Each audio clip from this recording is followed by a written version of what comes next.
இந்த நாட்கள் உலகம் முழுவதுக்குமே ஒரு நெருக்கடியான நாட்களாக இருக்கிறது. சிலருக்கு அடுத்த வேளை சாப்பாடு என்ன என்ற ஒரு பெரிய நெருக்கடி.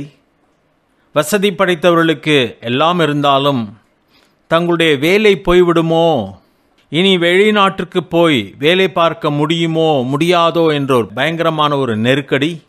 எல்லா மனிதர்களுக்கும் நெருக்கடி இருக்கிறது. விசுவாசிகளுக்கும் நெருக்கடியான சூழ்நிலை, அவிசுவாசிகளுக்கும் நெருக்கடியான சூழ்நிலைகள் இருக்கிறது. அவிசுவாசிகளை பொறுத்தவரையிலே பயத்தில்தான் வாழ்ந்து கொண்டிருக்கிறார்கள். சோர்ந்து போனவர்களாக மாறுகிறார்கள். மனத்தளர்வு ஏற்படுகிறது. சிலர் பைத்தியமாய் மாறுவதற்கும் வாய்ப்புகள் உண்டு. காரணம், அவர்கள் சார்ந்து கொள்ளும் காரியங்கள் இல்லாமல் போகும் பொழுது அவர்கள் நம்பிக்கையற்ற ஒரு நிலைமைக்குள்ளாக தள்ளப்படுகிறார்கள். ஆனால் விசுவாசியின் வாழ்க்கையிலே அப்படி அல்ல. நாம் நம்புகிறது இந்த உலகத்தின் பொருட்கள் அல்ல, இந்த உலகமும் அல்ல. நாம் ஆண்டவரை நம்பி வாழுகிறோம் என்பதை நாம் புரிந்து கொள்ள வேண்டும். இந்த காலகட்டத்திலாவது தேவனை தவிர எதையுமே நாம் சார்ந்து வாழ முடியாது என்பதை விசுவாசிகள் புரிந்து கொள்ள வேண்டும். ஒருவேளை இவ்வளவு காலம் உலகத்தாரைப் போல வாழ்ந்திருக்கலாம். பணம் இருந்தால் பிழைத்து கொள்ளலாம், வேலை இருந்தால் சாதித்து விடலாம் என்று சொல்லி எண்ணியிருக்கலாம். ஆனால் எல்லாமே ஒரு நாள் நம்மை விட்டு விலகி போய்விடும். எல்லாம் இல்லாமல் போகும் நேரங்கள் உண்டு என்பதை இந்த நாட்களிலே நாம் கண்கூடாக பார்க்கிறோம், அனுபவித்து கொண்டிருக்கிறோம். இப்படிப்பட்ட நெருக்கடியான நேரங்களிலே நாம் எப்படி நடந்து கொள்கிறோம்? நம்முடைய விசுவாசம் எப்படிப்பட்டதாக இருக்கிறது? எதை நாடுகிறோம், யாரிடத்தில் ஓடுகிறோம் என்பது நம்முடைய விசுவாசத்தினுடைய பரீட்சையாக இருக்கிறது. நீதிமொழிகளின் புஸ்தகத்திலே ஒரு வசனத்தை இப்படியாக வாசிக்கிறோம். நீதிமொழிகள் 24வது அதிகாரம் 10வது வசனத்தை நான் வாசிக்கிறேன், கவனிங்கள். ஆபத்து காலத்தில் நீ சோர்ந்து போவாயானால் உன் பலன் குறுகினது என்று சொல்லப்பட்டிருக்கிறது. எல்லாம் சரியாயிருக்கும் பொழுது நான் தைரியசாலியைப் போல காணப்படலாம், ஒரு நல்ல விசுவாசியைப் போல காணப்படலாம், ஆண்டவரை நம்புகிற ஆவிக்குரியவனாய் நான் காணப்படலாம். ஆனால் நெருக்கமான காலங்களிலே, நெருக்கத்தின் நேரத்திலே நாம் எப்படிப்பட்டவர்களாக இருக்கிறோம்? நாம் சோர்ந்து போவோமானால் நம்முடைய பலன் குறுகினது என்பதை வசனம் சொல்லுகிறதாக இருக்கிறது. சங்கீதக்காரன் சொல்லும் பொழுது 84வது சங்கீதத்தில் அவர் குறிப்பிடுகிற காரியத்தை நான் வாசிக்க விரும்புகிறேன். 84வது சங்கீதம் 5வது வசனத்திலே இந்த முதல் பகுதியில் வாசிக்கிறோம்.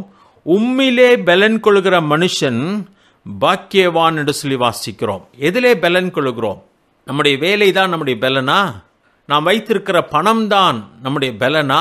இன்றைக்கு ஏழையாயிருக்கிற மனிதன் அன்றன்றைக்கு எதையாவது வாங்கி வயிற்றை நிரப்ப பார்க்கிறான். வசதி படைத்த அநேகர் ஒரு வருடத்திற்கான பலசரக்கு பொருட்களை வாங்கி சேமித்து வைத்து விட்டார்கள் என்று சொல்லி கேள்விப்படுகிறோம். அப்படியானால் அவர்கள் அதை சார்ந்திருக்கிறார்கள். ஆனால் நம்முடைய வாழ்க்கை அது அல்ல. ஆண்டவரிலே பலன் கொள்ள வேண்டும். கர்த்தர் என்னோடு கூட இருக்கிறார் என்பதிலே நான் தைரியமாய் இந்த பூமியிலே வாழ வேண்டும். பொருள் இருந்தாலும் இல்லாவிட்டாலும், சுகம் இருந்தாலும் இல்லாவிட்டாலும், கர்த்தர் நம்மோடு கூட இருக்கிறதுனாலே நான் தைரியமாய் வாழ கற்றுக்கொள்ள வேண்டும். 91வது சங்கீதத்திலே ஆண்டவர் தன்னை நம்பி வாழுகிற மனிதனை பற்றி சொல்லும் பொழுது அவர் சொல்லுகிறார். நான் வாசிக்கிறேன், கவனிங்கள். சங்கீதம் 91:14 அவன் என்னிடத்தில் வாஞ்சியாய் இருக்கிறபடியால் அவனை விடுவிப்பேன். என் நாமத்தை அவன் அறிந்திருக்கிறபடியால் அவனை உயர்ந்த அடைக்கலத்திலே வைப்பேன். அவன் என்னை நோக்கி கூப்பிடுவான், நான் அவனுக்கு மறு உத்தரவு அருளிச் செய்வேன். ஆபத்தில் நானே அவனோடு இருந்து அவனை தப்புவித்து அவனை கனப்படுத்துவேன். நீடித்த நாட்களால் அவனை திருப்தியாக்கி என் ரட்சிப்பை அவனுக்கு காண்பிப்பேன்.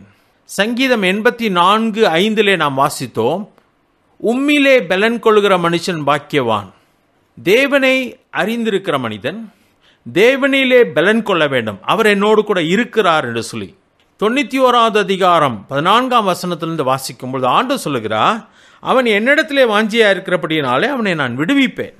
அவனை உயர்ந்த அடைக்கலத்திலே வைப்பேன். அவனுக்கு நான் மறு உத்தரவு அருளிச் செய்வேன். அவனை நான் தப்புவிப்பேன். அவனை நான் கனப்படுத்துவேன். நீடித்த நாட்களால் அவனை திருப்தியாக்குவேன். என் ரட்சிப்பை அவனுக்கு காண்பிப்பேன் என்று சொல்லி ஆண்டவர் குறிப்பிடுகிறார். இக்கட்டான சூழ்நிலையிலே விசுவாசி சொல்கிறான், என் தேவனிலே நான் பலன் கொள்வேன், அவர் எனக்கு இருந்தால் போதும் என்று சொல்லி அவன் அவரை நம்புகிறான். ஆண்டவர் சொல்லுகிறார், அவன் என் மேல் வாஞ்சியா இருக்கிறபடினாலே நான் அவனை விடுவிப்பேன், அவனை ரட்சிப்பேன் என்று சொல்லி ஆண்டவர் சொல்கிறார். என்ன அற்புதமான ஒரு உறவு என்பதை கவனியுங்கள்.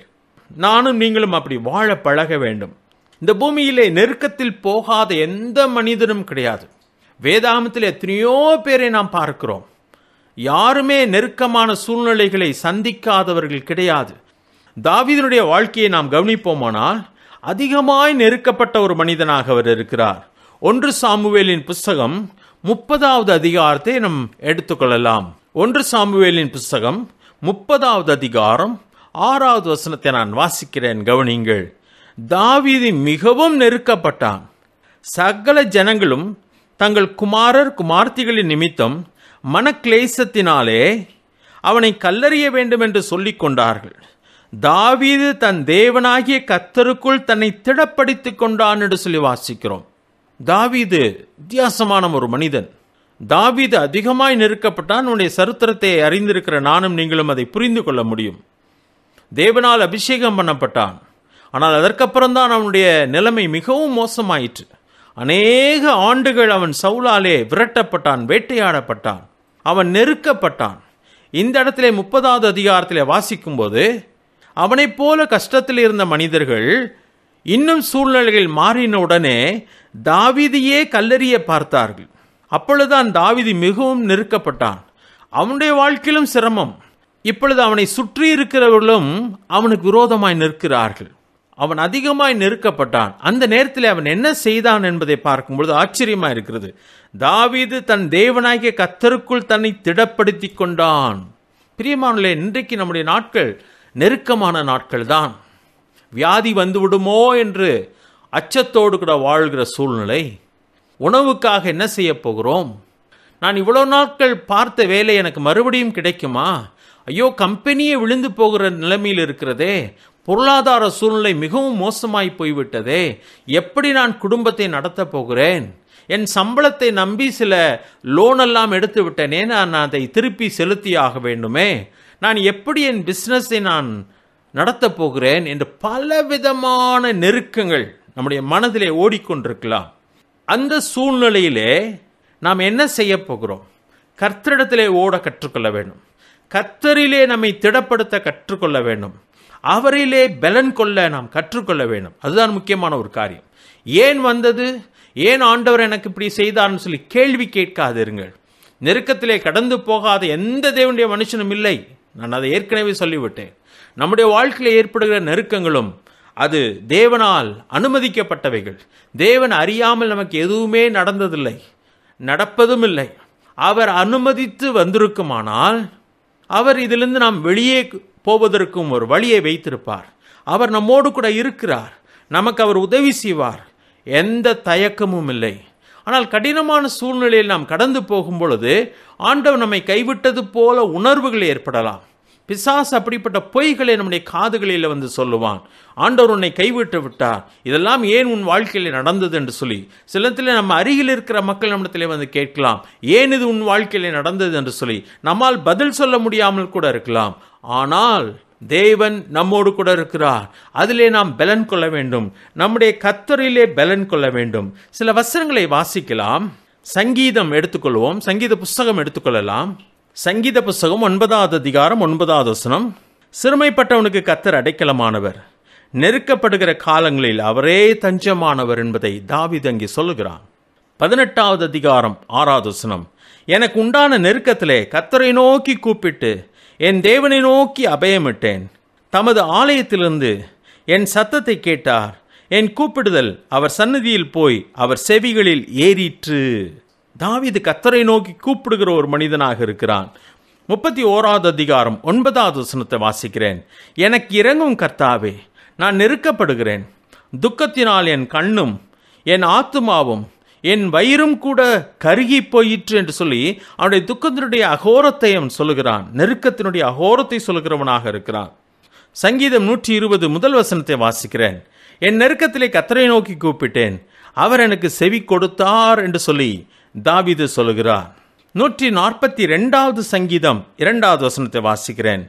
அவருக்கு முன்பாக என் சஞ்சலத்தை ஊற்றுகிறேன், அவருக்கு முன்பாக என் நெருக்கத்தை அறிக்கையிடுகிறேன் என்று சொல்கிறார். தாவீது எல்லா நேரங்களிலும் எல்லா சூழ்நிலைகளிலும் ஆண்டவரை நோக்கி பார்க்கிற ஒரு மனிதன், நெருக்கத்திலே ஆண்டவரை தேடுகிற ஒரு மனிதன், ஆண்டவரிடத்திலே ஓடுகிற ஒரு மனிதன்.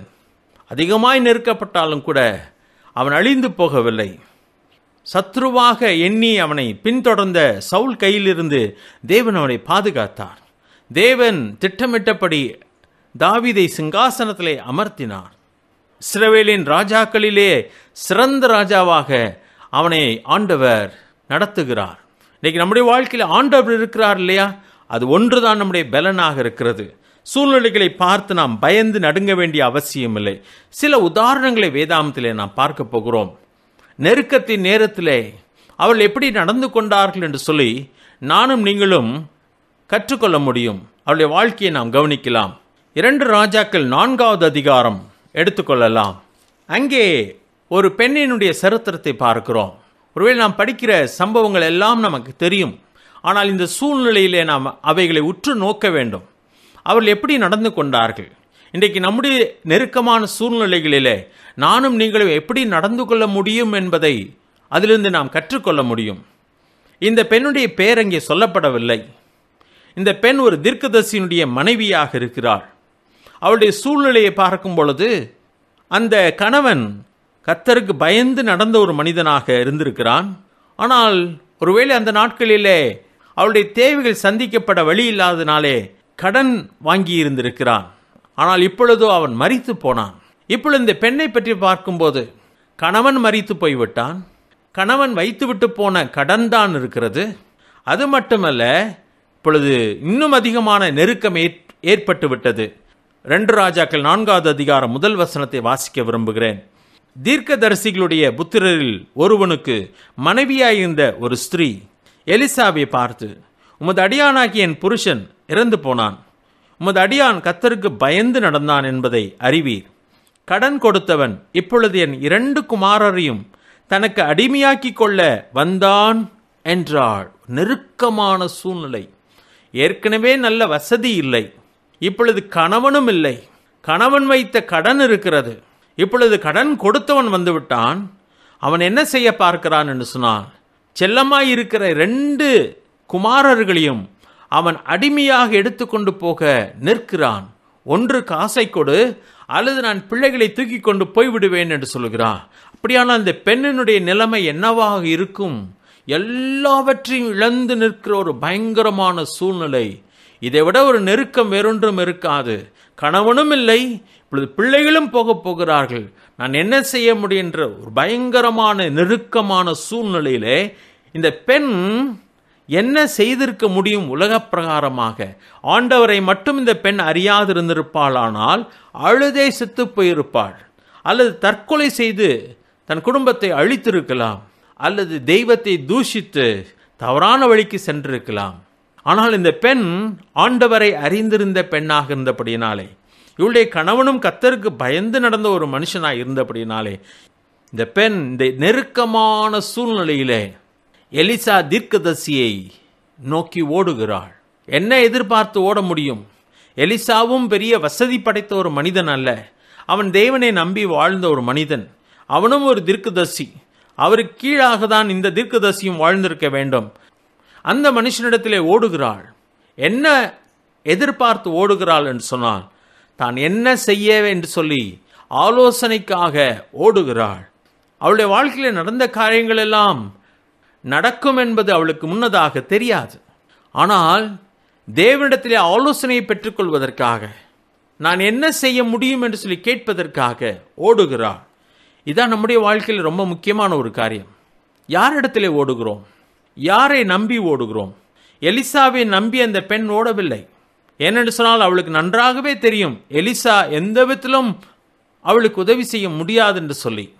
ஆனால் தேவனுடைய ஆலோசனைக்காய் ஓடுகிறாள். மிக முக்கியமான ஒரு காரியம். இன்றைக்கு நமக்கு அதிகமான வெளிச்சம் உண்டு. தேவனுடைய வசனம் நம்முடைய கையில் இருக்கிறது. அவனுடைய சமூகத்திலே நாம் ஓட முடியும். அவருடைய கிருபாசன தண்டையிலே இரக்கத்தை பெறும்படியாக தைரியமாய் கிட்டி சேரும் ஸ்லாக்கியம் நாம் கொடுத்திருக்கிறது. தேவனுடைய பிள்ளைகள் என்று நாம் அழைக்கப்படுகிறோம். நம்முடைய தேவனை அப்பா பிதாவே என்று சொல்லி கூப்பிடும் ஸ்லாக்கியம் நாம் கிடைத்திருக்கிறது. வேத வசனத்தின் மூலமாக அநேக வெளிச்சத்தை நாம் பெற்றவர்களாக இருக்கிறோம். அப்படி இருந்தும் அவரிடத்திலே போகிறோமா, அல்லது வேற எங்கேயோ ஓடிக்கொண்டிருக்கிறோமா, அல்லது வீட்டிலே உட்கார்ந்து புலம்பிக் கொண்டிருக்கிறோமா, தவறான முடிவுகளுக்கு போவதற்காக யோசித்து கொண்டிருக்கிறோமா, நம்பிக்கை இழந்த நிலைமையிலே பைத்தியம் பிடித்தவர்களைப் போல அமர்ந்திருக்கிறோமா? நம்முடைய நிலைமை சற்று யோசிக்க வேண்டும். இந்த பெண்ணை விட கடினமான சூழ்நிலை ஒன்றும் எனக்கும் உங்களுக்கும் நேரிடவில்லை என்று தான் நினைக்கிறேன். இந்த பெண் தேவனுடைய மனுஷனிடத்திலே ஓடுகிறாள். அன்றைக்கு எழுதப்பட்ட வேதாகமம் இல்லை. தேவனுடைய வார்த்தையிலிருந்து கற்றுக்கொள்வதற்காக மேகம் போன்ற திரளான சாட்சிகள் இல்லை. ஆனால் அந்த பெண் தேவனுடைய மனுஷனிடத்திலே ஓடுகிறாள், தேவனுடைய ஆலோசனைக்காக. 2வது வசனத்தை நான் வாசிக்கிறேன், கவனிங்கள். எலிசா அவளை நோக்கி, நான் உனக்கு என்ன செய்ய வேண்டும்? வீட்டில் உன்னிடத்தில் என்ன இருக்கிறது சொல் என்றாள். அதற்கு அவள், ஒரு குடம் எண்ணெய் அல்லாமல் உமது அடியாளுடைய வீட்டில் வேறொன்றும் இல்லை என்றாள். எலிசா 2 கேள்விகளை கேட்கிறார். நான் உனக்கு என்ன செய்ய வேண்டும்? வீட்டில் உன்னிடத்தில் என்ன இருக்கிறது சொல் என்றாள். 2 கேள்விகளை அவன் கேட்கிறான். முதல் கேள்விக்கு அவளுக்கு பதிலே இல்லை. முதல் கேள்வியை பொறுத்தவரையிலே அது தெரியாமல் தானே உங்களிடத்தில் ஓடி வருகிறேன். நான் உனக்கு என்ன செய்ய வேண்டும்? ஒரு வழியும் எனக்கு தெரியவில்லை. என்ன உங்களிடத்தில் கேட்கிறதுன்னு கூட எனக்கு புரியல. அப்படிதான் அவள் நின்று கொண்டிருந்திருப்பாள். முதல் கேள்விக்கு அவளுக்கு பதில் இல்லை. 2வது கேள்விக்கு அவள் பதில் சொன்னாள். வீட்டில் உன்னிடத்தில் என்ன இருக்கிறது என்று சொல்லி எலிசா கேட்ட பொழுது அவள் சொல்லுகிற காரியம் ஒரு பதிலாக அவளுக்கு தெரியவில்லை. ஆனால் வீட்டில் இருந்ததை சொன்னாள். ஒரு குடம் எண்ணெய் அல்லாமல் உமது அடியாளுடைய வீட்டில் வேறொன்றும் இல்லை, எதுவுமே இல்லை, ஒரு குடம் எண்ணெய் மட்டும் இருக்கிறது என்று சொல்லுகிறார். அவள் என்ன நினைக்கவில்லை என்று சொன்னால், இந்த ஒரு குடம் எண்ணெயில் இருந்து ஏதோ ஒன்று நடக்கப் போகிறது என்பதை அவள் யோசித்து கூட பார்க்கவில்லை. ஆனால் ஆண்டவர் அதை தான் செய்கிறவராக இருக்கிறார். இன்னைக்கு நம்முடைய வாழ்க்கையிலே வழியே தெரியாமல் இருக்கலாம். எந்த வழியிலே போக, என்ன இருக்கிறது என்னிடத்துல, ஒன்றுமே இல்லையே, நான் என்ன செய்ய முடியும் என்று சொல்லி வழி தெரியாமல், திக்கு தெரியாமல் நாம் நிற்கலாம். நம்முடைய ஆண்டவருடைய பெயர் ஆலோசனை கர்த்தர். ஆண்டவரிடத்திலே போங்க, குடும்பமா போங்க, ஒருவரை ஒருவர் சாடிக்கொள்ள வேண்டாம். ராகேல் தனக்கு பிள்ளை இல்லை என்பதனாலே யாக்கோபை பார்த்து கேட்கிறாள், எனக்கு பிள்ளை தாரும் என்று சொல்லி. அப்பொழுது யாக்கோபு சொல்லுகிறான், நான் கர்த்தரா? கர்த்தர் அல்லவா உன் கர்ப்பத்தை அடைத்திருக்கிறார், நான் கர்த்தரா என்று சொல்லுகிறான். தவறான இடத்திலே அவள் மோதுகிறாள். அதே போல இன்றைக்கு ஏதோ காரணத்தினாலே புருஷன் மனைவியையும் மனைவி புருஷனையும் ஏதோ சில காரியங்களை சொல்லி காயப்படுத்துவதை விட 2 பேருமாய் சேர்ந்து, ஆண்டவரே எங்களுடைய சூழ்நிலை இப்படி இருக்கிறது, நாங்கள் என்ன செய்ய என்று சொல்லி எங்களுக்கு தெரியவில்லை என்று சொல்லி ஆண்டவருடைய சமூகத்திலே போகும் பொழுது ஆண்டவர் அற்புதமான வழிகளை நமக்காக வைத்திருப்பார். ஒன்றுமில்லாததிலிருந்து தேவன் எல்லாவற்றையும் உண்டாக்கினார். இந்த பூமியிலே ஒன்றுமில்லாதது வெளிச்சத்தை உண்டாக்கினார். இன்றைக்கு நாம் பார்க்கிற எல்லாமே அவர் உண்டாக்கினது. இன்றைக்கு ஆண்டவர் நம்மிடத்திலே இருக்கிறதிலிருந்து அநேக காரியங்களை அவரால் செய்ய முடியும். நம்மை வாழ வைக்க முடியாதா? நமக்கு உணவு அளிக்க முடியாதா? 5 அப்பம் 2 மீனை வைத்து 5000 பேரை போஷித்தவர் அல்லவா நம்முடைய ஆண்டவர். அவரை நாம் விசுவாசிக்க வேண்டும். அவரிடத்திலே நாம் செல்ல வேண்டும். அவர் என்ன சொல்லுகிறார் என்பதை கேட்க பழக வேண்டும். பதில் சொல்லிவிட்டு எலிசாவின் முகத்தை பார்த்து கொண்டு நிற்கிறாள். 3ஆம் வசனத்தை வாசிக்கலாம். அப்பொழுது அவன், அதாவது எலிசா, நீ போய் உன்னுடைய அயல் வீட்டுக்காரர் எல்லாரிடத்திலும் அநேகம் வெறும் பாத்திரங்களை கேட்டு வாங்கி உள்ளே போய் உன் பிள்ளைகளுடன் உள்ளே நின்று கதவை பூட்டி அந்த பாத்திரங்கள் எல்லாவற்றிலும் வார்த்து நிறைந்ததை ஒரு பக்கத்தில் வை என்றான். எலிசா சொல்லுகிற ஆலோசனை இது. உன்னிடத்தில் என்ன இருக்கிறது என்று சொல்லி கேட்டான். ஒரு குடம் எண்ணெய் மாத்திரம் இருக்குது என்று சொல்லி அவள் சொன்னாள். அப்பொழுது எலிசா சொல்லுகிறார், நீ போய் அநேகம் வெறும் பாத்திரங்களை வாங்கு, அதில் எல்லாவற்றிலும் உன்னிடத்தில் இருக்கிற எண்ணெயை ஊற்றி அது நிறைந்த பொழுது ஒரு பக்கத்தில் வை என்று சொல்கிறான். அதில் இருக்கிற எண்ணெயை ஊற்றினால் எல்லா பாத்திரத்திலும் கொஞ்சம் கொஞ்சம் தான் இருக்கும். ஆனால் அங்கே சொல்லுகிறான், நிறைந்ததை ஒரு பக்கத்தில் வை என்றான். ஆண்டவர் செல்லத்திலே சொல்லுகிற ஆலோசனைகள் நமக்கு விகற்பமாக இருக்கலாம், புரியாததாக இருக்கலாம், சாத்தியமில்லை என்று சொல்லி நாம் என்ன வாய்ப்பு இருக்கலாம். ஆனால் அவர் சொல்லுவதை கவனமாய் கேட்க வேண்டும். அவர் சொல்லுவதை நாம் விசுவாசிக்க வேண்டும். அவர் சொல்லுவதை நாம் கடைபிடிக்க வேண்டும். நம்முடைய நடைமுறைக்கு கொண்டு வர வேண்டும். சந்தேகப்படக்கூடாது. அவர் சொல்லுவதை அப்படியே நிறைவேற்ற நாம் முயற்சி எடுக்க வேண்டும். இந்த பெண் அதை தான் செய்தாள். 5ஆம் வசனத்தை வாசிக்கிறேன். அவள் அவனிடத்திலிருந்து போய் தன் பிள்ளைகளுடன் கதவை பூட்டி இவர்கள் பாத்திரங்களை அவளிடத்தில் கொடுக்க அவள் அவைகளில் வார்த்தாள். அந்த பாத்திரங்கள் நிறைந்த பின் அவள் தன் மகன் ஒருவனை நோக்கி, இன்னும் ஒரு பாத்திரம் கொண்டு வா என்றாள். அதற்கு அவன், வேறே பாத்திரம் இல்லை என்றான். அப்பொழுது எண்ணெய் நின்று போயிற்று என்று சொல்லி வாசிக்கிறோம். எலிசா சொன்னபடியே போய் பாத்திரங்களை வாங்குகிறாள். என்ன சொல்லி வாங்கினாலோ தெரியவில்லை. வாங்கும் பொழுது இவளுடைய மனதிலே என்னென்ன ஓடினதோ தெரியவில்லை. பல எண்ணங்கள் போயிருக்கலாம். அவைகளை கற்பனை பண்ண நான் விரும்பவில்லை. அவள் விசுவாசித்தாள். தீர்க்கதரிசி சொன்னபடியே செய்தாள். நடக்குமா நடக்காதா என்பதை பற்றி அவள் யோசித்ததாக தெரியவில்லை. பதிலாக தீர்க்கதரிசி சொன்னபடி அப்படியே செய்தாள். கதவை பூட்டினார்கள். பிள்ளைகள் ஒவ்வொரு பாத்திரமாய் எடுத்து கொடுக்க எண்ணெயை ஊற்றிக்கொண்டே இருக்கிறாள். பாத்திரங்கள் நிறைந்து கொண்டே இருக்கிறது. இன்னொரு பாத்திரம் தா என்று சொன்ன பொழுது மகன் சொல்லுகிறான், அவ்வளவுதான், பாத்திரங்கள் இல்லை என்று சொல்கிறான். அப்பொழுதுதான் அவள் நிமிர்ந்தே பார்த்திருப்பாள் என்று நினைக்கிறேன். எண்ணெயும் நின்று போயிற்று என்று சொல்லி வேதத்திலே வாசிக்கிறோம். எத்தனை அற்புதமான காரியம்! இது பழைய ஏற்பாட்டின் காலத்தில் நடைபெற்ற அற்புதங்கள். இன்றைக்கு நடக்க முடியுமா? மோசே ஒரு முறை ஆண்டவரிடத்திலே கேட்கிறார், ஆண்டவரே, இந்த மக்கள் இறைச்சி கேட்கிறார்கள். இருக்கிற ஆடு மாடுகளை எல்லாம் அடித்தாலும், சமுத்திரத்தில் இருக்கிற மச்சங்களை எல்லாம் கொண்டு வந்தாலும் இது உங்களுக்கு போதுமானதா இருக்குமா என்று சொல்லி கேட்கிறான். ஆண்டவர் சொல்லுகிறார், மோசே, கர்த்தருடைய கரம் குறுகி போயிற்றோ, என்ன நினைக்கிறாய் உன் தேவனை பற்றி என்று சொல்லி ஆண்டவர் கடிந்து கொள்வது போல பேசுகிறார். நம்முடைய தேவனால் என்ன செய்ய முடியும்? அவராலே கூடாத காரியம் ஒன்றுமில்லை. அதை தான் நம்ம வேதத்திலே வாசிக்கிறோம். ஒன்றுமில்லாததிலிருந்து எல்லாவற்றையும் படைத்த தேவன் இன்றைக்கு நம்மிடத்தில் இருக்கிறவைகளை அவராலே ஆசீர்வதிக்க முடியும். சீஷரிடத்தில் அதுதான் கேட்டார். உங்களிடத்தில் என்ன இருக்கிறதுன்னு சொல்லி கேட்டார். 5 அப்பங்களும் 2 மீன்களும் இருக்கிறது. அது எப்படி ஆண்டவர் எல்லாருக்கும் போதும்? பந்தி பந்தியாக அமர வையுங்கள் என்று சொல்கிறார். ஆண்டவர் அதை ஆசீர்வதித்து கொடுத்தார். அவர்கள் அதை பரிமாறினார். இன்றைக்கும் அது நம்முடைய வாழ்க்கையில் உண்மை. அதே தேவன் தான் நம்மோடு கூட இருக்கிறார். இப்படி நடக்க வேண்டும், அப்படி நடக்க வேண்டும் என்று சொல்லி நாம் எதிர்பார்க்க வேண்டாம். தேவன் செய்வார்.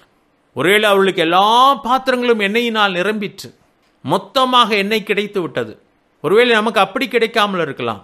அன்றன்றைக்கு தேவையானதை தேவன் நமக்கு கொடுப்பேன் என்று சொல்லியிருக்கிறார். ஒவ்வொரு நாளும் விசுவாசத்தோடு கூட நாம் வாழ வேண்டும்.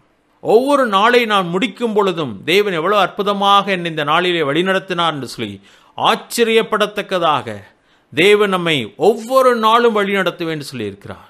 அன்றன்றுக்குரிய அப்பத்தை எங்களுக்கு தாரும் என்று தான் கேட்க சொல்லியிருக்கிறார். பயப்பட வேண்டாம். தேவன் நம்மோடு கூட இருக்கிறார். நெருக்கத்தின் நேரத்திலே தவறான முடிவுகளுக்கு போக வேண்டாம். உட்கார்ந்து கவலைப்பட்டு கொண்டிருக்க வேண்டாம். தேவனிடத்தில் நம்முடைய பாரங்களை கொண்டு போய் சொல்லுவோம். எவ்வளவு பெரிய நெருக்கமாக இருந்தாலும் சரி, அவர் பார்த்து கொள்வார் என்று சொல்லி நாம் விசுவாசிக்க வேண்டும். அதுதான் முக்கியமான ஒரு காரியம். இன்னொரு உதாரணத்தையும் பார்க்கலாம். அதே அதிகாரம் 2 ராஜாக்கள் 4வது அதிகாரம் 8வது வசனத்திலிருந்து 37வது வசனம் வரைக்கும் நாம் பார்க்கும் பொழுது இன்னொரு சம்பவம் அங்கே நமக்கு கொடுக்கப்பட்டிருக்கிறது. இதே எலிசாவின் நாட்களிலே நடந்த ஒரு காரியம். அவளுடைய பெயரும் சொல்லப்படவில்லை. சுனேமியாள் என்று சொல்லப்பட்டிருக்கிறது. சுனேம் என்பது அந்த பெண் வாழ்ந்த ஊரின் பெயர். அதனாலே அவள் சுனேமியாள் என்று சொல்லி அழைக்கப்பட்டாள். நம்முடைய ஊர் பெயரை சொல்லி இந்த ஊரை சேர்ந்தவன் சொல்வதற்கு பதிலாக மதுரைக்காரி என்று சொல்வோம். அதுபோல சுனேமியாள் என்று சொல்லி அவள் அழைக்கப்பட்டாள். அவளை பற்றி சொல்லும் பொழுது கனம் பொருந்திய ஒரு ஸ்திரீ என்று சொல்லப்பட்டிருக்கு. அந்த ஊரிலேயே மதிப்புக்குரிய ஒரு ஸ்திரீயாக அவள் வாழ்ந்தாள். அவளுடைய கணவனும் சற்று வயது சென்றவனாக இருக்கிறான். அவளுக்கு பிள்ளை இல்லாமல் இருந்தது. அவள் ஒரு பொழுதும் தனக்கு பிள்ளை இல்லையே என்று சொல்லி கவலைப்பட்டதாகவும் சொல்லப்படவில்லை. 13ஆம் வசனம் கடைசியிலே வாசிக்கும் போது அவள் சொல்லுகிறாள், என் ஜனத்தின் நடுவே நான் சுகமாய் குடியிருக்கிறேன் என்றாள். உனக்கு என்ன வேண்டும் என்று சொல்லி எலிசா கேட்கிறான். நான் சுகமாய் இருக்கிறேன் என்று சொல்லுகிறான். எனக்கு இது வேண்டும், இது இல்லை என்று சொல்லவில்லை. அப்படிப்பட்ட ஒரு அற்புதமான குணம் படைத்த ஒரு பெண்ணாக இருந்திருக்க வேண்டும்.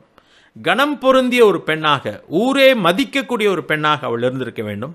வசதி படைத்தவர்களாக இருந்திருக்கலாம். அந்த ஊரிலே வாழ்ந்து கொண்டிருக்கிறார்கள். எப்பொழுதெல்லாம் எலிசா அந்த ஊரை கடந்து போகிறாரோ அவர்கள் வீட்டிலே உணவு உட்கொள்வது பழக்கமாயிருந்தது.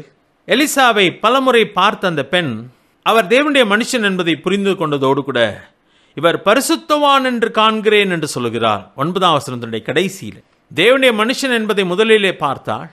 தேவனுடைய மனுஷன் மட்டுமல்ல, இவர் பரிசுத்தவான் என்பதை காண்கிறாள். அப்பொழுது அவள் தன் புருஷனிடத்திலே சொல்லுகிறாள், இவர் பரிசுத்தவானாயிருக்கிறார், நம்முடைய வீட்டிலே தங்கட்டும், மேலே ஒரு அறை வீட்டை நாம் போடலாம், அதிலே ஒரு கட்டிலையும் போடுவோம், மேஜையும் போடுவோம், நாற்காலி போடலாம், குத்துவிளக்கு வைப்போம், அவர் நம்மிடத்திலே வரும்பொழுது அங்கே தங்கலாமே என்று சொன்னான். அவளுடைய புருஷனும் அதை ஏற்றுக்கொண்டான். ஏனென்று சொன்னால் தன் மனைவி எதை செய்தாலும் சரியாய் செய்வாள் என்பது அவனுக்கு தெரியும். அவன் நம்பினான் அவளை. அதே போல மேலறையை போட்ட பொழுது எலிசா அங்கே போகும் பொழுதாம் அவர்கள் வீட்டிலே தங்குவான். இப்படி தேவனுடைய மனுஷனுக்கு உதவி செய்தபடினாலே எலிசா அவளுக்கு ஏதாவது செய்ய வேண்டுமே என்று சொல்லி யோசிக்கிறான்.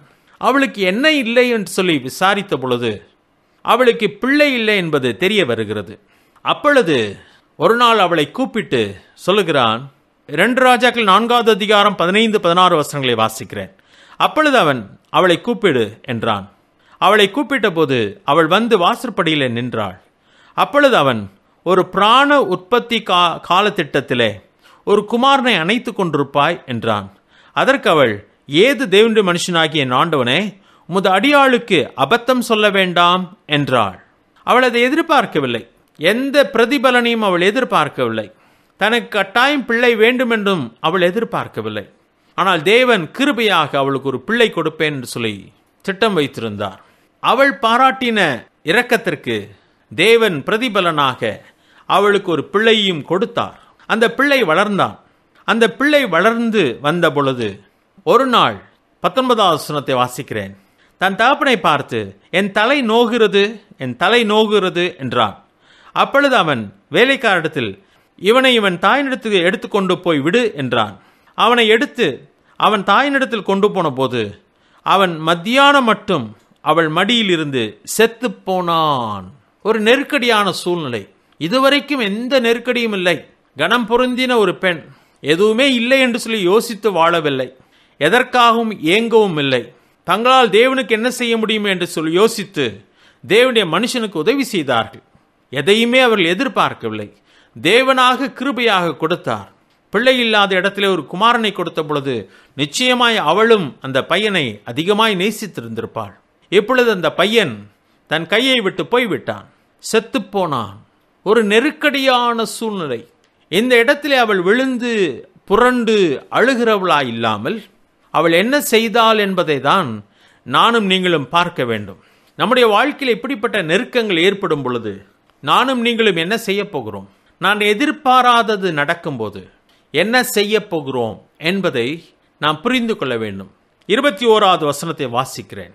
அப்பொழுது அவள் ஏறிப்போய் அவனை தேவனுடைய மனுஷன் கட்டில் மேல் வைத்து அவன் வைக்கப்பட்ட அறையின் கதவை பூட்டி கொண்டு போய் தன் புருஷனிடத்தில் ஆள் அனுப்பி, நான் சீக்கிரமாய் தேவனுடைய மனுஷன் இருக்கும் இடமட்டும் போய் வரும்படிக்கு வேலைக்காரர்கள் ஒருவனையும் ஒரு கழுதையும் எனக்கு அனுப்ப வேண்டும் என்று சொல்ல சொன்னான். அறுவடை நேரம்.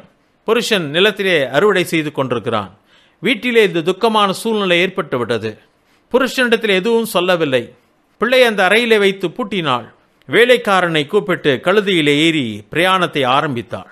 வேலைக்காரனிடத்தில் சொல்லுகிறான், எங்கேயும் நிறுத்தாதே, ஓட்டத்தை நிறுத்தாதே என்று சொல்லி போகிறான். தூரத்திலே வரும் பொழுதே எலிசா சூனேமியாளை பார்த்து விட்டான். அவள் வருகிற வேகத்தை பார்க்கிறான். ஏதோ பிரச்சனை என்பது விளங்கிவிட்டது. வேலைக்காரனத்தில் சொல்லுகிறான், நீ ஓடி போய் சுகமாயிருக்கிறாய் என்று கேள் என்று சொன்னான். உன் புருஷன் சுகமாயிருக்கிறானா, இந்த பிள்ளை சுகமாயிருக்கிறதா என்று கேள் என்று சொல்லுகிறான். அவனும் போய் கேட்ட பொழுது அவள் சுகம்தான் என்று சொல்லி ஒரே வார்த்தையிலே பதில் சொல்லிவிட்டு நேரடியாக தேவனுடைய மனுஷனிடத்திலே வந்து அவன் காலை பிடித்து கொண்டாள்னு சொல்லி 27ஆம் வசனத்திலே வாசிக்கிறோம். பர்வதத்தில் இருக்கிற தேவனுடைய மனுஷனிடத்தில் வந்து அவன் காலை பிடித்து கொண்டாள். அப்பொழுது கேயாசி அவளை விலக்கிவிட வந்தான். தேவனுடைய மனுஷன், அவளை தடுக்காதே, அவள் ஆத்துமா துக்கமாயிருக்கிறது, கர்த்தர் அதை எனக்கு அறிவியாமல் மறைத்து வைத்தார் என்றான். அப்பொழுதுதான் அவள் வாயை திறக்கிறாள்.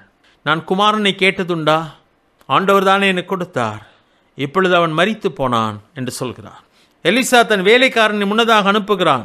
நீ இப்படியெல்லாம் செய், வழியிலே யாரிடம் பேசாதே என்று சொல்லி அனுப்புகிறான். ஆனால் 30ஆம் வசனத்திலே வாசிக்கிறோம், பிள்ளையின் தாயோ நான் உம்மை விடுகிறதில்லை என்று கர்த்தரின் ஜீவனையும் உம்முடைய ஜீவனையும் கொண்டு சொல்லுகிறேன் என்றாள். அப்பொழுது அவன் எழுந்திருந்து அவள் பின்னே போனான். வேலைக்காரனை அனுப்பின போது அவள் தடுக்கவில்லை, ஆனால் சொல்லிவிட்டாள், உம்மை நான் விடப்போகிறதில்லை, நீர் வந்து ஆக வேண்டும் என்று சொல்லி பிடிவாதமாய் ஊழியக்காரனை அழைத்து கொண்டு போகிறான். அவளுக்கு தெரியும், அவள் அதை புரிந்திருந்தாள். அவனை பற்றி கொண்டாள். கேயாசி போனவன் ஒன்றும் நடவாமல் திரும்பி வருகிறான். 32ஆம் வசனத்தை வாசிக்கிறேன். எலிசா வீட்டுக்குள் வந்தபோது இதோ அந்த பிள்ளை அவன் கட்டிலின் மேல் செத்து கிடந்தான். உள்ளே போய் தங்கள் இருவருக்கும் பின்னாக அவன் கதவை பூட்டி கர்த்தரை நோக்கி வேண்டுதல் செய்தான். அந்த பிள்ளையின் மேலே விழுந்து அவன் ஜெபிக்கிறான். 34ஆம் வசனம் கடைசியில் வாசிக்கும் பொழுது, அப்பொழுது பிள்ளையின் உடல் அனல் கொண்டது. அவன் எழுந்த அறை வீட்டில் இங்கும் அங்கும் உலாவி திரும்ப கிட்ட போய் அவன் மேல் குப்புறப்படுத்தான். அப்பொழுது அந்த பிள்ளை 7 தரம் தும்மி தன் கண்களை திறந்தான். ஆண்டவர் அங்கே அற்புதத்தை செய்கிறார். எலிசா செய்த அற்புதத்தை நான் சொல்லவில்லை, தேவன் செய்தார். ஆனால் அந்த பெண் அந்த ஊழியக்காரனை பற்றி கொண்டாள். நான் இன்றைக்கு நீங்கள் ஊழியக்காரனை பற்றி கொள்ளுங்கள் சொல்ல வரவில்லை. ஊழியக்காரனின் தேவனை பற்றி கொள்ளுங்கள், தேவனுடைய வார்த்தையை பற்றி கொள்ளுங்கள். இன்றைக்கு தேவன் நம் அருகிலே இருக்கிறார். பழைய ஏற்பாட்டின் மக்கள் தேவனை அவ்வளவு நெருக்கமாய் அறிந்திருக்கவில்லை. அநேக காரியங்கள் அவர்களுக்கு தெரியாது, அநேக வெளிச்சங்கள் அவர்களுக்கு கிடையாது, சத்தியங்கள் இவ்வளவு விளக்கமாய் அவளுக்கு சொல்லித்தரப்படவில்லை. நாம் அப்பா பிதாவே என்று சொல்லி கூப்பிடுவது போல பழைய ஏற்பாட்டிலே ஜனங்கள் அவரை பிதாவே என்று சொல்லி கூப்பிடவில்லை. அவர்கள் தேவனுடைய ஜனம் என்று அழைக்கப்பட்டார்கள். ஆனால் நாம் தேவனுடைய பிள்ளைகள் என்று அழைக்கப்படுகிறோம். நாம் அவரை அப்பா பிதாவே என்று சொல்லி அழைக்கிறோம். தேவனுடைய வார்த்தை இன்றைக்கு நம்முடைய கையிலே எழுதி கொடுக்கப்பட்டிருக்கிறது. நம்முடைய சொந்த தாய் பாஷையில் எழுதி கொடுக்கப்பட்டிருக்கிறது. மேகம் போன்ற திரளான சாட்சிகளை நாம் அறிந்திருக்கிறோம், வேதாந்தத்திலே வாசித்து அறிந்திருக்கிறோம். இன்றைக்கு நம்முடைய விசுவாசம் மிகவும் அதிகமாக இருக்க வேண்டும். தேவன் இன்றைக்கு அதே தேவன் தான். அன்றைக்கு என்ன அற்புதங்களை செய்தாரோ அதே அற்புதங்களை தேவனாலே செய்ய முடியும். அவர் இன்றைக்கு எப்படி செய்வார் என்பது நமக்கு தெரியாது. ஆனால் அவராலே கூடாத காரியம் ஒன்றுமில்லை. நாம் இன்றைக்கு அவரை விசுவாசிக்க வேண்டும். நம்முடைய எல்லைகளிலே அவரை சார்ந்து கொள்ள வேண்டும். அவர் நமக்காய் பெரிய காரியங்களை செய்வார் என்பதை நாம் நம்ப வேண்டும். நம்முடைய சூழ்நிலைகளிலே அவரை சார்ந்து கொள்ள வேண்டும். இதுதான் தேவன் நம்மிடத்தில் எதிர்பார்க்கிற முக்கியமான ஒரு காரியம். தேவனை நாம் சார்ந்து கொள்ள வேண்டும். இந்த பெண் இந்த ஊழியக்காரனை பார்த்து சொல்கிறார், நான் உம்மை விடுகிறதில்லை. அவள் உறுதியாக நின்றார். ஆண்டவரை நாம் பற்றி கொள்ள வேண்டும். அவரை நாம் விட்டுவிடக்கூடாது. கர்த்தரை விட்டு விலகும் இருதயம் உள்ளவன் சபிக்கப்பட்டவன் சொல்லி வேதத்திலே வாசிக்கிறோம். அவரிலே பலன் கொள்கிற மனுஷன் பாக்கியவான் என்று சொல்லி வாசிக்கிறோம். அவரை பற்றி கொள்ளும் பொழுது தேவன் நமக்காக யாவற்றையும் செய்து முடிக்கிறவராயிருக்கிறார். 2 சாமுவேல் 24வது அதிகாரத்தில் ஒரே ஒரு சிறு காரியத்தை தாவீது சொன்னதை மட்டும் எடுத்து காட்டி நான் முடிக்க விரும்புகிறேன். 2 சாமுவேல் 24ஆம் அதிகாரத்திலே தாவீது ஒரு பாவத்தை செய்து விட்டார். ஜனங்களை இலக்கம் பார்க்க கூடாதுன்னு சொல்லி தேவன் சொல்லியிருக்க, தாவீது ஒரு பெரிய ராஜாவாக இருந்ததினாலே அவன் தன் ஜனத்தை இலக்கம் பார்க்க விரும்பினான். வேண்டாம் என்று சொல்லி அவனுக்கு ஆலோசனை சொல்லப்பட்ட பொழுதிலும் அவனுடைய செவி அதை கேட்க மறுத்தது. பெருமை அவனுக்குள்ளே வந்தது. தன் ஜனத்தை இலக்கம் பார்க்க ஆரம்பித்தான். ஜனத்தை இலக்கம் பார்த்து முடித்த பொழுது அவனுடைய இருதயம் அவனை குத்தியது. தவறு செய்தேன் என்பதை உணர்கிறான். ஆண்டவர் அவன் செய்த தவறுக்கு தண்டனை கொடுக்க போகிறேன் சொல்லிவிட்டார். 2 சாமுவேல் 24வது அதிகாரம் 12ஆம் வசனத்திலிருந்து வாசிக்கிறேன், கவனியுங்கள். காத் என்ற தீர்க்கதரிசி தாவீதிடத்தில் வந்து இதை சொல்லுகிறார். நீ தாவீதிடத்தில் போய் 3 காரியங்களை உனக்குன்பாக வைக்கிறேன், அவைகளில் ஒரு காரியத்தை தெரிந்து கொள், அதை நான் உனக்கு செய்வேன் என்று கர்த்தர் உரைக்கிறார் என்று சொல் என்றான். ஆண்டவர் 3 தண்டனைகளை சொல்லுகிறார். ஏதாவது ஒரு தண்டனை நீ எடுத்துக்கொள் என்று சொல்லுகிறார். 13ஆம் வசனம், அப்படியே காத் தாவீதிடத்தில் வந்து அவனை நோக்கி, உம்முடைய தேசத்தில் 7 வருஷம் பஞ்சம் வர வேண்டுமா? அல்லது 3 மாதம் உம்முடைய சத்துருக்கள் உம்மை பின்தொடர நீர் அவர்களுக்கு முன்பாக ஓடிப்போக வேண்டுமா? அல்லது உம்முடைய தேசத்தில் 3 நாள் கொள்ளை நோய் உண்டாக வேண்டுமோ? இப்பொழுதும் என்னை அனுப்பினவருக்கு நான் என்ன மறு உத்தரவு கொண்டு போக வேண்டும் என்பதை நீர் யோசித்து பாரும் என்று சொன்னான். 3 தண்டனைகள். எந்த தண்டனையை நீ எடுத்துக்கொள்கிறாய் சொல், நான் ஆண்டவரிடத்தில் போய் சொல்ல வேண்டும் என்று சொல்லி காத் சொன்ன பொழுது தாவீது சொன்ன பதிலை பாருங்கள். 14வது வசனம், தாவீது காத்தை நோக்கி, கொடிய இடுக்கண்ணில் அகப்பட்டிருக்கிறேன். தவறு செய்ததினாலே வந்த நெருக்கம், மதியீனமாய் செய்ததினாலே வந்த நெருக்கம் சொல்கிறான். கொடிய இடுக்கண்ணில் அகப்பட்டிருக்கிறேன். இப்போது நாம் கர்த்தருடைய கையில் விழுவோமாக. அவருடைய இரக்கங்கள் மகா பெரியது. மனுஷர் கையில் விழாதிருப்பேனாக என்றான். தாவீது ஒரு முக்கியமான காரியத்தை நம்ம கற்றுக் கொடுக்கிறான். அவன் சொல்லுகிறான், மனுஷர் கையில் விழாதிருப்பேனாக, கர்த்தர் கையில் விழுவோமாக என்று சொல்லுகிறான். ஏன்? கர்த்தரிடத்தில் இரக்கங்கள் உண்டு. அவருடைய இரக்கங்கள் மகா பெரியது. நம்முடைய நெருக்கமான நேரத்தில், இடுக்கண் நேரத்தில், ஒருவேளை நம்முடைய சூழ்நிலைகள் மாறுறதுனாலே வந்த இடுக்கங்கள், அல்லது என்னுடைய மதீனத்தினாலே வந்த இடுக்கங்கள், எதுவாக இருந்தாலும் சரி, நான் பாவம் செய்ததினாலே வந்த நெருக்கமாக இருந்தாலும் சரி, ஆண்டவருடைய சமூகத்திலே ஓட வேண்டும். மனுஷனிடத்திலே ஓட வேண்டாம். கர்த்தரிடத்திலே இரக்கங்கள் உண்டு, அதை மறந்து போக வேண்டாம். ஏழை விதவிக்கு ஆண்டவர் அந்த இரக்கத்தை பாராட்டுகிறார். சுனேமி ஆளுக்கு தேவன் ஒரு வழியை வைத்திருந்தார். தாவீதை தண்டித்த பொழுதிலும் அவர் இரக்கத்தோடு கூட அதை செய்கிறவராக இருக்கிறார். இன்றைக்கு நம்முடைய தேவன் அற்புதமான தேவன். நம்முடைய நெருக்கமான நேரங்களிலே யாரிடத்திலே ஓடுகிறோம்? கவனமாயிருக்க வேண்டும். மனுஷரிடத்திலே ஓடாதிருங்கள். மனிதன் நமக்கு உதவி செய்ய முடியாது. நாசியிலே சுவாசமுள்ள மனுஷனை நம்புவதை விட்டு விடுங்கள் சொல்லி ஏசாயாவிலே வாசிக்கிறோம். ஆண்டவரை நம்புவோம், அவரிடத்திலே விழுவோம், அவரை நோக்குவோம், அவரிலே பலன் கொள்வோம். கர்த்தர் ஒரு பொழுது நம்மை கைவிட மாட்டார். இந்த சூழ்நிலையிலே சோர்ந்து போக வேண்டாம். கர்த்தர் நம்மோடு கூட இருக்கிறார். இந்த உலகத்தின் மனுஷனுக்கு எந்த நம்பிக்கையும் கிடையாது. நமக்கு நம்முடைய தேவன் இருக்கிறார். அவர் நம்மை கைவிடவே மாட்டார். அவரை சார்ந்து கொள்வோம். தேவனுடைய வசனத்தை வாசிக்கிறதிலே நேரம் செலவழிப்போம். தேவனுடைய சமூகத்திலே ஜெபிப்பதில் நேரம் செலவழிப்போம். அவருடைய வார்த்தையிலே நாம் பலன் கொள்வோம். அவரை நம்புவோம். அவர் ஒரு பொழுது நம்மை கைவிட மாட்டார். தேவன் தாம் இந்த வார்த்தைகளை ஆசீர்வதிப்பாராக. ஜெபம் செய்யலாம். எங்களை நேசிக்கிற நல்ல ஆண்டவரே, நீர் அற்புதமான தேவன். நெருக்கமான நேரங்கள் எல்லாருடைய வாழ்க்கையின் அனுபவமாயிருக்கிறது. ஆனால் நெருக்கமான நேரங்களிலே நீர் எங்களோடு கூட இருக்கிறேன் என்று சொல்லியிருக்கிறீர். நான் மரண இருளின் பள்ளத்தாக்கில் நடந்தாலும் பொல்லாப்புக்கு பயப்படேன், தேவரீர் என்னோடு கூட இருக்கிறீர் என்று சொல்லி தாவீது சொல்கிறான். அது எங்களுடைய வாழ்க்கையில் உண்மையாயிருக்கிறது. எல்லா தேவனுடைய மனுஷனுடைய வாழ்க்கையிலும் அது உண்மையாயிருக்கிறது. அதற்காக நாங்கள் நன்றி செலுத்துகிறோம். இதை கேட்ட வசனங்கள் எங்களுக்கு பிரயோஜனமாக இருக்கட்டும். உம்மை சார்ந்து வாழ, உம்மிலே பலன் கொள்ள, எல்லா சூழ்நிலையிலும் உம்மிடத்திலே ஓடி வந்து உம்முடைய ஆலோசனையை பெற்றுக்கொள்ள எங்களுக்கு கிருபை தாரும். நீர் எங்களுக்கென்று ஒரு வழி வைத்திருப்பீர். எங்களை அற்புதமாய் வழி நடத்துவீர் என்பதை நம்பி உம்மை சார்ந்து கொள்ள கிருபை தாரும். தேவனுடைய பிள்ளைகள் எல்லாரையும் நீர் ஆசீர்வதியும். உம்முடைய கிருபை எங்களோடு கூட இருக்கட்டும். எல்லாவற்றையும் எங்கள் மீட்பு ரட்சகருமாகிய இயேசு கிறிஸ்துவின் நாமத்தில் கேட்கும் நல்ல பிதாவே, ஆமேன். நம்முடைய கர்த்தராகிய இயேசு கிறிஸ்துவினுடைய கிருபையும் பிதாவாகிய தேவனுடைய அன்பும் பரிசுத்த ஆவியானுடைய ஐக்கியமும் நம் அனைவரோடும் இன்றும் என்னுடைய இருப்பதாக, ஆமேன். என் ஆத்துமாவே கர்த்தரை ஸ்தோத்திரி, என் முழுவலுமே பரிசுத்த நாமத்தை ஸ்தோத்திரி. என் ஆத்துமாவே கர்த்தரை ஸ்தோத்திரி, அவர் செய்த சகல உபகாரங்களையும் மறவாதே, ஆமேன். ஓ தேவனுக்கு மகிமை, தூக்கி எடுத்தார் என்னை, தூக்கி எடுத்தாரே. தம் கரத்தை நீட்டி ரட்சித்தாரே. ஓ தேவனுக்கு மகிமை. இயேசுவை நேசிக்கிறே, மென்மேலும் நேசிக்கிறே. அக்கரையில் நான் இன்று அவரை என்றென்றும் வாழ்த்துவே. அக்கரையில் நான் இன்று அவரை என்றென்றும் வாழ்த்துவே.